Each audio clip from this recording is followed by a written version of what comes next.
தமிழ்நாட்டுக்குள்ள அவங்களால ஒண்ணும் செய்ய முடியல.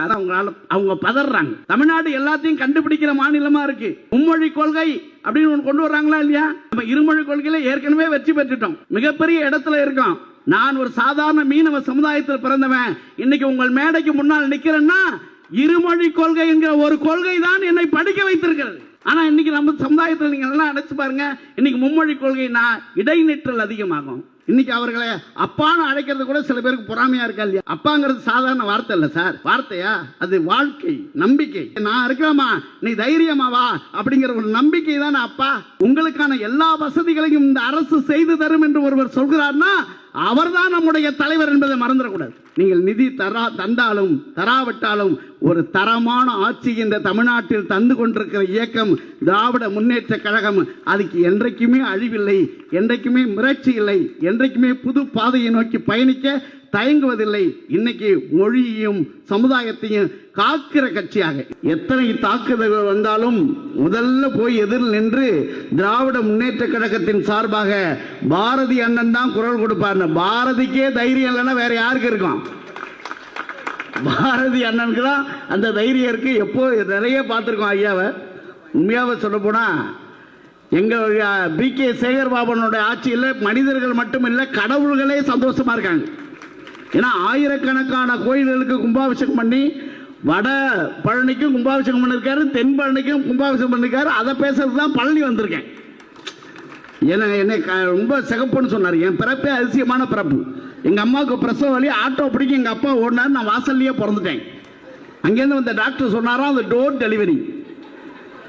3 நாள் ஒரு நர்ஸ் என் மூஞ்ச பார்த்து பயந்துருக்கு, அவ்வளவு கருப்பா இருந்திருக்கேன். நான் விஜய் டிவியில் 1.5 வருஷம் நிகழ்ச்சி பண்ணேன். கடைசி அந்த மேக்கப் பண்ண சொன்னா எத்தனை தடவை மேக்கப் போட்டாலும் நெகட்டிவ் மாதிரியே இருக்க ஒரே ஆள் நீ தான்.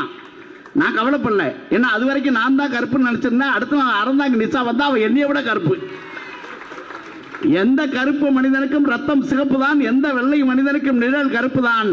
வண்ணங்கள் இல்லை வாழ்க்கை, உங்கள் எண்ணங்கள் இருக்கிறதுங்க வாழ்க்கை. ஒட்டுமொத்த நகைச்சுவையையும் குத்தகைக்கு எடுத்துக் கொண்டிருக்கக்கூடிய அன்புக்கும் பண்புக்கும் பாசத்துக்கும் உரிய அன்பு அண்ணன், தமிழ்நாடு பாடநூல்கள் நிறுவனத்தினுடைய தலைவர் லியோனி அண்ணா அவங்க வந்திருக்காங்க. பெரிய கைத்தட்டல் கொடுத்து நீங்க உங்களை பாராட்டலாம். அவரையெல்லாம் பார்த்து தான் நாங்கள் பட்டிமன்றத்துக்கே வந்தோம். அன்புக்குரிய ஐயா மா ராமலிங்க ஐயா அவர்கள் அவங்களாம் நகைச்சுவையா பேசுவாங்க. நான் அப்புறம் எதுக்கு வந்தேன்னு கேட்குறீங்களா நீங்க? நான் உங்கள்ட்ட ஒரு கேள்வி கேட்குறேன். இந்த செல்போன் வந்ததுக்கப்புறம் நாடு நாசமா போச்சுங்களாம் கைத்தட்டுங்க பார்ப்போம். ஒரு உண்மையை சொல்லவா, தட்டுனா அத்தனை பேர்ட்டையும் இந்த போன் இருக்கு.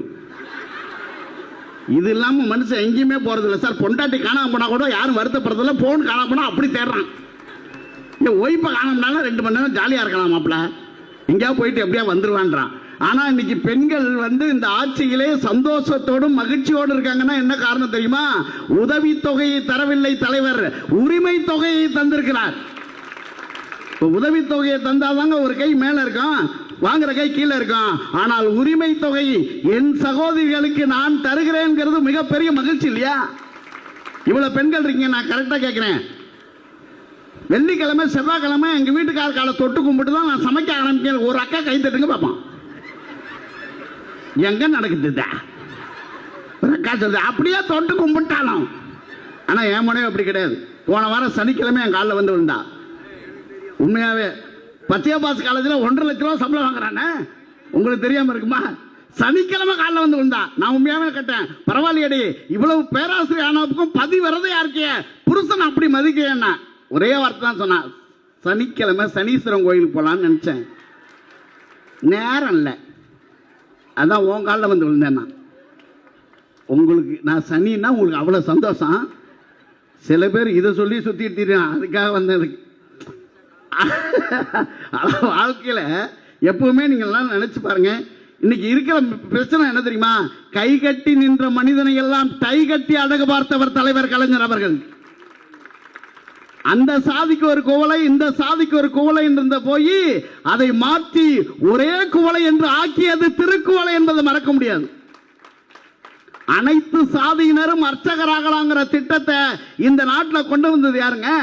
காவேரி என்ன கங்கை என்ன பேரு வச்சால் எங்க தண்ணி எல்லாம் ஒண்ணுதான், ஆளாளுக்கு இங்க சாதி எங்க சொல்லி வச்சானாலும் எங்க சாதி எல்லாம் ஒண்ணுதான். பாண்டியிலே பாண்டியிலே நம்ம பாரதியார் இருந்தார், பக்கத்தில் ஒரு தாண்டவன் அழைச்சார், பூநூல் தான் நீ போண்டினார், அவர் மையர்னு வெளுத்து வாங்கினார், எடுடா தம்பி மேலாம் கொஞ்சம் எதம்மா போண்டுத்தாலும், அட உன்னை சொல்லி குத்தமில்லை யாரு இங்க சுத்தமில்லை, நாட்டம் பார்த்து தான் ரூட்டை மாத்துறேன், எடுடா தம்பி மேலன்னு பாக்கியராஜ் சார் ஒரு பாட்டு எழுதினார். அவ்வளோதான் கைத்தட்டு. நீங்கள் நல்லா கைத்தட்டலாம், நல்லா பாட்டு இருந்தால் நல்லா கைத்தட்ட வேண்டியதானே.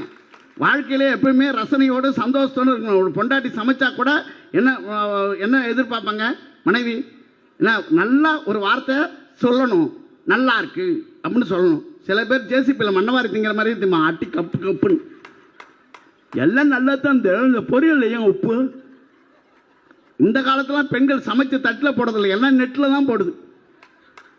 ஸ்டேட்டஸ், மீன் குழம்பு ஸ்டேட்டஸ் போடுதாங்க, தயிர் சாதம் வச்சா கூட ஸ்டேட்டஸ். என் பொண்டாட்டி ரசம் வச்சு ஃபேஸ்புக்கில் போட்டுருந்தான், 1000 பேர் லைக் போட்டிருக்காங்க, நான் போடல. ஏன் நீ போடலன்னு கேட்டா, அவன்லாம் ரசத்தை பார்த்த வேண்டி, நான் தான் சாப்பிட்டவன்.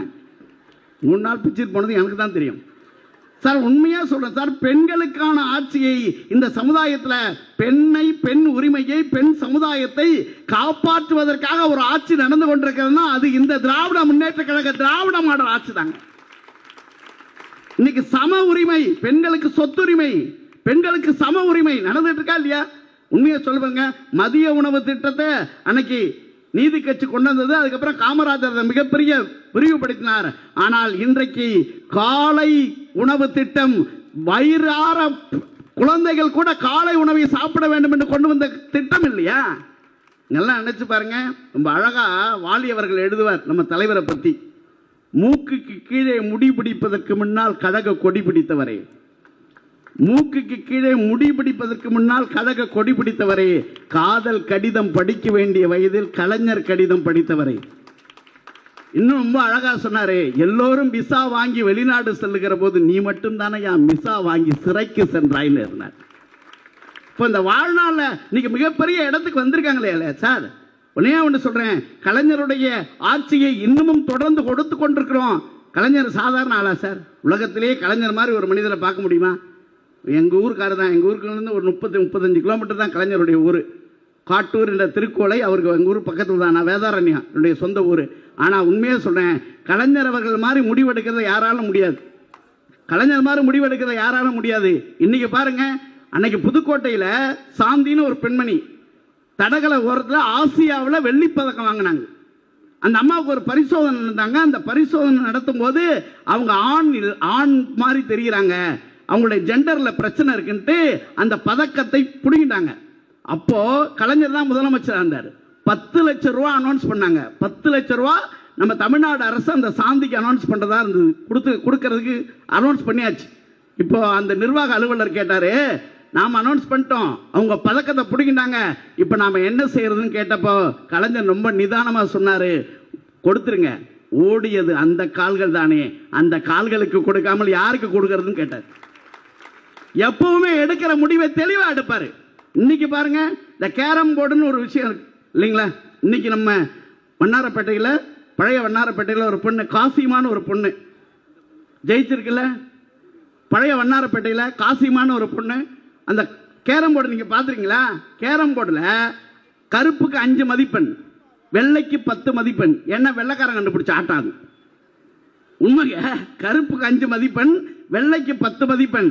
அதுல கூட அந்த ரெட் இருக்குல்ல, ரெட், அந்த ராணி அதை தனியா அனுப்ப மாட்டான், ஒரு சோல்ஜரை கூடவே அனுப்புவான் பாதுகாப்புக்கு. யோசிச்சு பாருங்க, வெள்ளை ஏகாதிபத்தியம் நிறைந்த விளையாட்டு கேரம் போர்டு. அதில் வெற்றி பெற்றவர் வேற யாரும் இல்ல, தமிழ்நாட்டை சேர்ந்த காசிமான்கிற ஒரு பெண். ஒரு பதக்கம் இல்லைங்க, 3 பதக்கம் வாங்கியிருக்காங்க. தனியா ஒரு பதக்கம், குழுவோடு சேர்ந்து ஒரு பதக்கம், இருவர் சேர்ந்து ஒரு பதக்கம். 3 பதக்கத்தை வாங்கி விட்டார்களுக்காக நம்முடைய துணை முதலமைச்சர் 1 கோடி ரூபாய் கொடுத்து அந்த பெண்ணை வாழ்த்திருக்காரா இல்லையா? முதலமைச்சர் சொல்லியிருக்காரு, ஏழை எளியவர்களின் வெற்றி தாமா திராவிட மாடல் ஆட்சியின் வெற்றி இருக்காரு. அப்ப நமக்கு தெரியணுமா இல்லையா? இன்னைக்கு என்ன பிரச்சனை தெரியுமா?